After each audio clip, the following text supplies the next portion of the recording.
আজকের গল্প স্বর্ণ মুকুটে সন্ধানে পর্ব 2। ধারণা করা হয় ওই চোরেই ট্রেনের নিচে পড়েছে, কিন্তু আশ্চর্যজনকভাবে তার কাছে কোনো মুকুট পাওয়া যায়নি। গ্রামে শুরু হয় কানাঘুষো। এই চুরির পেছনে পূজারী চন্দ্রনাথের হাত আছে। কেউ কেউ বলে সেই পরিকল্পনাকারী। ব্রাহ্মণ পরিবারগুলোর বিরুদ্ধে ধীরে ধীরে গড়ে ওঠে বিতর্ক ও বিদ্বেষ। ধর্মীয় বিভেদে বিভক্ত হয় এক সময়ের ঐক্যবদ্ধ গ্রাম। ধর্মীয় নেতৃত্বে অবিশ্বাস বাড়তে থাকে। গ্রামসভার সিদ্ধান্তে মা তারার মন্দিরে পড়ে তালা। দেবী যেন চুপচাপ সেই তালার পেছনে নির্বাক দাঁড়িয়ে থাকেন, নীরব ও ত্যাগের প্রতিমা হয়ে। সময় গড়ায়, 2 দশক পেরিয়ে যায়। মন্দিরে পড়ে থাকে ধুলোমাখা চন্দন কাঠ, আর হারিয়ে যায় ঘণ্টাধ্বনির সুর।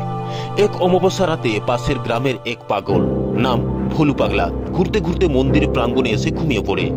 সেই রাতেই এক চোর গ্রামে হানা দেয়। গৃহস্থের ঘরে ঢুকে চুরি করতে গিয়ে শব্দ করে ফেলে।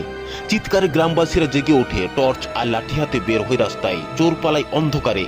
একই সময় ঘুম ভেঙে ভোলু পাগলা দৌড়ে পালাতে গিয়ে সবাই তাকে দেখে চোর চোর বলে ধাওয়া করে।